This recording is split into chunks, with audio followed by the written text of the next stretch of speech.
Hello बच्चों and welcome back. इस video में हम डिस्कस करेंगे दर्पण समीकरण। ठीक है, टेंथ क्लास में आप लोग दर्पण का सूत्र या दर्पण समीकरण पढ़ के आए हैं 1/f बराबर 1/v प्लस 1/u। इसको डेराइव करते हैं आज हम, ये फॉर्मूला या ये इक्वेशन आती कैसे है। तो इसके लिए हम एक सेटअप रेडी करते हैं जिसके अंदर ये वाला हमारा एक अवतल दर्पण है। ठीक है, अवतल दर्पण के सामने ए बी हमने वस्तु रखी है। यहाँ बिंदु P इस दर्पण का ध्रुव है, बिंदु F इस दर्पण का मुख्य फोकस है और बिंदु C इस दर्पण की वक्रता केंद्र है। ठीक है, अब देखिए इस वस्तु AB का प्रतिबिंब बनेगा A डैश B डैश। ठीक है, और इस सेटअप के लिए हम एक चीज कंसिडर करते हैं, वो ये है कि दर्पण का द्वारक बहुत छोटा है। दर्पण का द्वारक होता है यहाँ से लेकर के यहाँ तक की, ये जो दर्पण की लेंथ है ना, इसके ये वाली लेंथ, स्ट्रेट लेंथ, उसको बोलते हैं द्वारक। तो हम ये कंसिडर करते हैं कि दर्पण बहुत छोटा है। ठीक है, दर्पण का द्वारक बहुत कम है।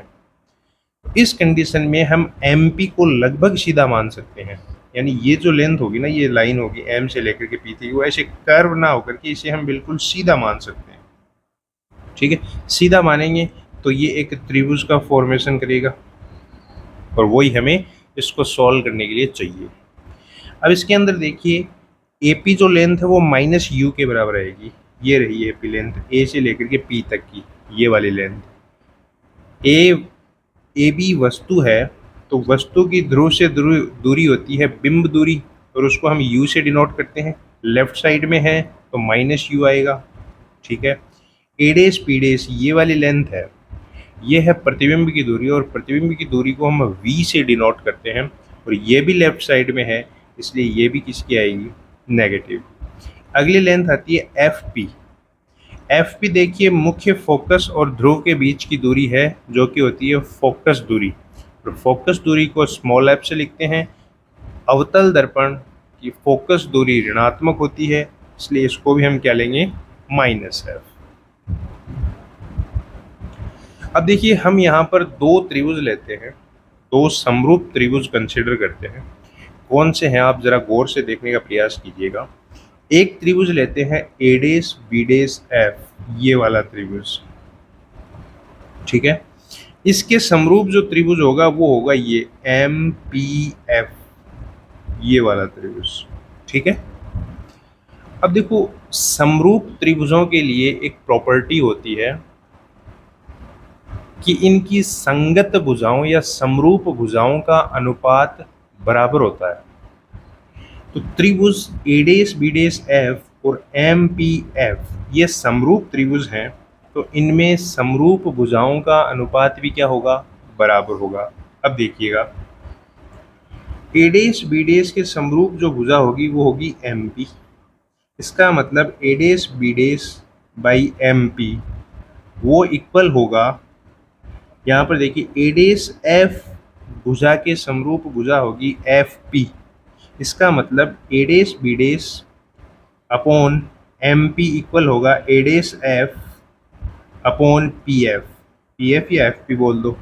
ठीक है, अब इस डायग्राम में एक बात बताइए, ये जो लेंथ है A से B तक, क्या वो लेंथ इस MP के बराबर है या नहीं है? है, क्योंकि ये जो प्रकाश की किरण है वो मुख्य अक्ष के समानांतर आ रही है। इसका मतलब जितनी हाइट AB की है उतनी हाइट MP की होगी। अगर ये है तो मैं यहाँ पर MP के इक्वल AB लिख सकता हूँ या नहीं लिख सकता? बिल्कुल लिख सकता हूँ। तो हम साइड में लिख देंगे चित्र से MP बराबर है किसके, AB के। तो यहाँ पर MP की जगह हम AB पुट करेंगे, तो ये जो ऊपर वाला इक्वेशन है वो बनेगा A dash B dash by AB बराबर A dash F by PF। ठीक है, अब अगले समरूप त्रिभुज लेते हैं हम।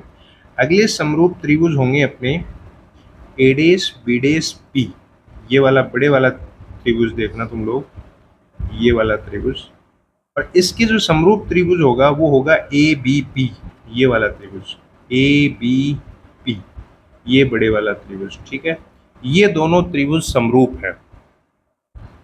ठीक है, और समरूप त्रिभुजों के लिए क्या होता है, भुजाओं का अनुपात बराबर होता है। अब देखिएगा, इस ए डेस बी डेस भुजा के समरूप भुजा होगी ए बी। इसका मतलब A dash B dash by A B बराबर होगा ए डेस पी के समरूप भुजा होगी ए पी। तो इन दोनों के अनुपात के बराबर करेंगे तो हम लिखेंगे A dash B dash upon A B upon equals to A dash P by A P, A dash P by A P. ठीक है, इसको नाम देंगे हम इक्वेशन नंबर 2। अब देखिए इक्वेशन 1 और 2 से, ये रहा इक्वेशन 1 और ये रहा इक्वेशन 2, इनमें देखिए दोनों इक्वेशनों में लेफ्ट हैंड साइड बराबर है। ठीक है, और दो समीकरणों की तुलना करते हैं और दो समीकरणों की अगर एक साइड बराबर आती है, जैसे यहाँ पर लेफ्ट हैंड साइड बराबर आती है, तो तुलना से दोनों की राइट हैंड साइड भी क्या होगी, बराबर।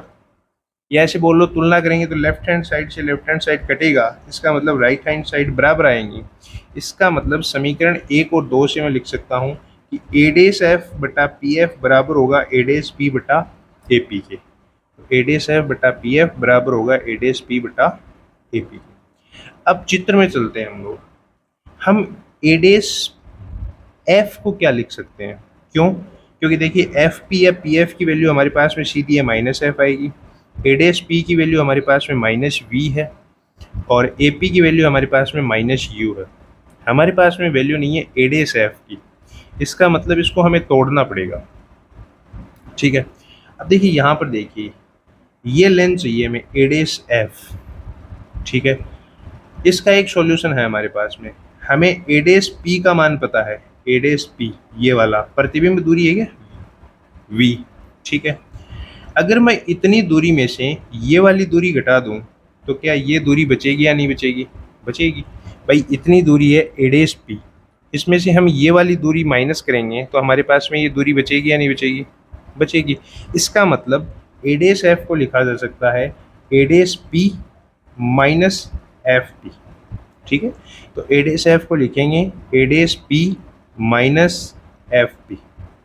ठीक है, अब देखिए हमारे पास में ए डेस पी की भी वैल्यू है और एफ पी की भी वैल्यू है। अब कुछ नहीं है, अब सारी वैल्यू रखनी है और बस कैलकुलेशंस करनी है। तो देखिए ए डेस पी की वैल्यू कितनी है, माइनस वी रख दिया, माइनस का चिन्ह है माइनस लगा दिया। एफ पी की वैल्यू कितनी है, माइनस का एफ। ठीक है, अपॉन एफ पी या पी एफ तो माइनस का F equals to A dash P, A dash P की वैल्यू है माइनस का वी और ए पी की वैल्यू है माइनस का यू। इधर वाले माइनस का माइनस से मामला सेट है तो ये प्लस के बन गए v बाई यू। इधर देखो ये आपका माइनस का v है, माइनस माइनस हो गया प्लस f अपॉन माइनस का f बराबर v बाई यू। यहाँ से अगर मैं माइनस का v को माइनस कॉमन लूँगा तो यहाँ पर माइनस बाहर आएगा, अंदर बचेगा v minus F upon minus F बराबर v बाई यू। इस माइनस से इस माइनस का मामला होगा सेट, तो ये पूरी टर्म पॉजिटिव की बनेगी। एफ से हम इसको डिवाइड करेंगे तो एक बार तो बनेगा v बाई एफ माइनस एक बार बनेगा f बाई एफ बराबर v बाई यू। एफ से एफ कटेगा तो एक बचेगा, तो ये इक्वेशन बनेगी v by F minus one बराबर v बाई यू। ठीक है, अब देखिए जो वन है वो माइनस का है, इसको इक्वल के इधर लेकर के जाएंगे राइट हैंड साइड में, तो माइनस का वन बन जाएगा प्लस का वन, तो इक्वेशन बन जाएगी v बाई एफ बराबर one plus V by U. अब अगर इस पूरी इक्वेशन को अगर हम 1/v से गुणा कर दें, इसका मतलब यहाँ पर भी लिखेंगे हम 1/v, यहाँ पर भी लिखेंगे 1/v और यहाँ पर भी लिखेंगे 1/v। तो देखिए 1/v से गुणा करेंगे तो ये v और यहाँ पर जो v आएगा वो कट जाएगा, यहाँ पर v रह जाएगा इसके बट्टा में, और यहाँ पर 1/v करेंगे तो v से v कट जाएगा। तो हमारे पास में जो फाइनल इक्वेशन आएगी वो आएगी 1/f बराबर 1/v प्लस 1/u, जो कि हमारा दर्पण समीकरण होगा। ठीक है, तो ये उत्तल दर्पण हो चाहे अवतल दर्पण हो, दोनों के लिए यही फॉर्मूला वैलिड होता है। तो आज की इस वीडियो में इतना ही।